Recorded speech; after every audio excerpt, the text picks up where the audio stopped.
Welcome once again to M5's English language learning program, Let's Speak English. I'm Gav Duncan and I'm here on your TV to help you learn English. Now, are you sitting comfortably? Yes? Good. And are you ready for today's lesson? Yes? Good. Okay, well let's learn English together. Good afternoon, everyone. Come in, come in. We've been waiting for your arrival. How are you all today? Does everyone feel good? Yes? Well, that's fantastic. Great news. On this, a great Wednesday. And it's the 16th today, isn't it? Yes. And here's today's tidbit of historical information. Apparently, on this day in 1570, Sopoyo János Zsigmond signed a secret agreement with Maximilian II. Great! Well, now that we know that, our day should be a lot more exciting, shouldn't it? Yes. So, okay, tidbit of information for the day dealt with, and now it's time to tell the animals to behave. 15 minutes of no dancing for Gusti, 15 minutes of not blocking the TV screen for Margot, and 15 minutes of silence or quiet from Nigel. Good old Nigel, the sound pollution source. Okay? Nigel, stop the squeaking, snorting and grunting, please. It's only for 15 minutes and then you can make as much noise as you want. Okay then, are we all ready for today's lesson? Yes? Good. Then let's make a start. All right then. What were we doing yesterday? Who remembers? Who can remember? I know you all remember, don't you? Yes, of course you do. Okay. Yesterday, we were looking at making short sentences which agree with what people said, using so. We practiced some sentences where you had to change the sentence depending on the tense and the subject. We learned that when the original sentence uses the present simple of the verb to be, then the short agreeing answer using so uses the present simple form of the verb to be. We use am for the first person singular form, I. We use are for the second person singular form, you, and all of the plural forms, we, you, and they. And we use is for the third person singular form, he, she, and it. He's an idiot. So am I. So is she. So are you. If the sentence uses the present simple form of another verb, not the verb to be, then when we make the so plus auxiliary verb plus subject agreement form, we use the verb to do. The same verb we use when we're asking questions and making negatives in the present simple. We use do for the first person singular form, I, the second person singular form, you, and all the plural forms, we, you, and they. And what about the third person singular form? Yes, that's right. For the third person singular form, he, she, and it, we use does. He dances like a mad chicken. So do you. So does she. So do we. Now, yesterday, we also learned that when we use the present continuous, then the so plus auxiliary verb plus subject short agreement form uses the parts of the verb to be that we use to make the present continuous, am, is, and are. This means that if someone makes a sentence using the present continuous and we want to show agreement, then we use the correct form of the verb to be, am, is, or are, when we make the so plus auxiliary verb plus subject form. I'm driving to Mogadishu next Thursday. So am I. So are they. So is he. Great. Now, we also learned that when the original sentence uses the past simple, then the so plus auxiliary verb plus subject form uses did. It uses the same form that we use to make questions and negatives in the past simple. If the original form uses the past simple form of the verb to be, then the so plus auxiliary verb plus subject form uses the past simple form of the verb to be. They went to Pyongyang. So did I. So did we. So did she. They were at home. So was I. so were you, so was he.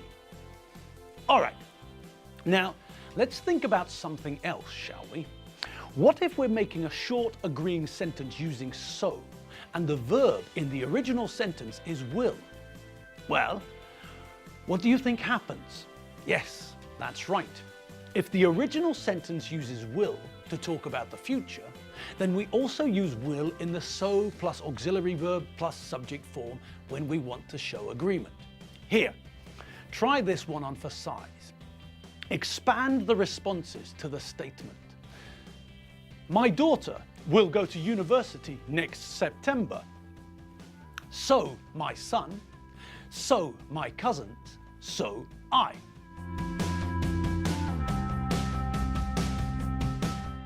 Okay, so how did you get on? Well, that was easy, wasn't it? What did you get for the first one? Well, we're using the same form and will, so that means that the first one is so will my son. My daughter will go to university next September, so will my son. Okay, that was simple enough. But what about the next one? Well, the next one's using a plural subject, isn't it? My cousins, the children of my aunt or uncle.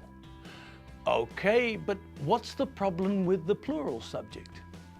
There isn't a problem with the plural subject, is there? No. Why not? Yes, good, you all remembered. With will, there's only one form, so it's not important which subject we're talking about. Will stays the same for all subjects. I will, you will, he will, she will, it will, we will, you will, they will. Easy. So, what's the answer? My daughter will go to university next September. So will my cousins. Great, well done. Okay, one left. What's the answer? It's an easy one, isn't it? Yes, this one's a piece of easy peasy. My daughter will go to university next September. So will I. Good, sorted, and on we go. To think about another combination. This time, let's consider what we have to do if the original sentence features a possessive, have or have got, for example. And seeing as we're here, let's talk about have and have got for a moment. These two mean the same thing, but have got, the form I normally use, isn't as formal. Have got is the form that people usually use when they're talking. If people are talking about possession when they write, they're more likely to use have, not have got. But the two forms mean exactly the same thing. Anyway, where were we? Oh yes, we're talking about what happens when we use have or have got in the original sentence. Then, what do we do when we make a short agreeing statement with so? Well, what do you think? Well, logically, you'd expect that we use have or have got in the agreeing answer too. But we use have or the auxiliary verb we use to make negatives and ask questions in the present simple, the verb to do, in the so plus auxiliary verb plus subject answer. Simple. See if you can complete these answers. He's got a brand new scooter. So I, so my brother, so Loretta. So have I, so do I. So has my brother, so does my brother. So has Loretta, so does Loretta. Okay, now what did we do differently there? Yes, that's right. When we made the original sentence, we used the double form. We used have and got together. But now, when we used the so plus auxiliary verb plus subject to agree with a statement, we didn't use the same form, did we? No. We can use either have or have got to talk about possession. Have is slightly more formal and have got is less formal. We don't normally write have got. When we want to make a negative or a question connected to possession, we have a choice. We can either use the double form have got, or we can use the auxiliary verb to do to make the question a negative. Does your sister have a skateboard? My sister has not got a skateboard.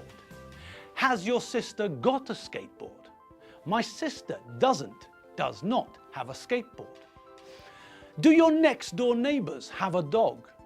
My next door neighbours have not got a dog. Have your next door neighbours got a dog? My next door neighbours do not have a dog. Okay, so we can use two forms when we make questions and negatives. We have a choice. We can use the auxiliary verb do with the verb have, or we can conjugate the verb to have, follow it with the subject and then got. It's our choice. In the examples, you probably noticed that it doesn't really matter which way you ask the question. We don't have to follow suit. It's perfectly okay to ask a question using the auxiliary verb to do and have the answer as a form of have got. If you ask someone, do you have? And they reply, yes, I've got, it's not a problem. But when we want to make the short agreeing sentence using so plus auxiliary verb plus subject, then we can't use the have got form. When we want to use the so form to agree with someone about have or have got, what we do is to use the auxiliary verb have or the auxiliary verb do. I've got a lovely bunch of coconuts. So I, so we, so they. So do I, so do we, so do they. So have I, so have we, so have they. So remember that we can use two forms to speak about possession. We can use have to show possession, or we can use have got, which also shows possession. I've got toothache, she has toothache. Now, we can't abbreviate the verb when we use have.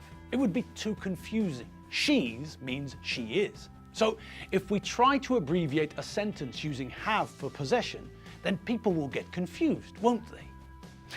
All right, now the other thing we need to remember is that we ask questions about possession using both forms. We can make a question using do as the auxiliary verb, or we can conjugate have, add the subject, and then follow with got. Do you have Come to My Party, the new LP by Mrs. Mills? Sorry, no, I haven't got that anymore. I sold the last copy of that LP this morning. What about this one? It's called Hogarth's World. No thanks, that looks awful. Well, have you got Gospel Gold by the Oak Ridge Boys? Yes, of course I have it. Here it is. Thanks. And as we saw in that example, we can ask a question with one form of have or have got and receive an answer in the other form. It's perfectly acceptable. But when we want to use the so plus auxiliary verb plus subject form to show agreement, then we have to remember to only use have or the auxiliary verb do. Do you have any LPs by Little David Wilkins? Well, I've got this one. It's called King of All the Taverns. Oh, so do I. Oh, well, I have all of Little David's LPs too. Do you? So does my mum. Great. And on that, well, slightly strange note, I think it's time we left. Yes, our time for the day is up. So I think we'll leave Dave and Edwin discussing LPs together. Do you all know what LP stands for? LP means long playing, and when we say LP, we're talking about a record, a vinyl disc that you can play on a record player. Like an MP3 player, but an analog version, a long playing record. Ask your grandparents. Anyway, this is the first LP I ever got. I got this for my birthday in 1977, I think. I can't remember, it was a long time ago. Okay, people, our 15 minutes are up. So, well, I'll see you all tomorrow. Have fun, relax, get a cool drink and sit back in your armchair listening to an LP or two. Or, alternatively, you could just play something on your iPod, I suppose. Right, we're off, but we'll see you all tomorrow. Okay? Ole! And remember, if you need more English, when you're taking a break from listening to music, you know where to go to, don't you? That's right, www.m5tv.hu. You all know the address, don't you? Okay, have fun, listen to some records, and I'll see you all later. Bye!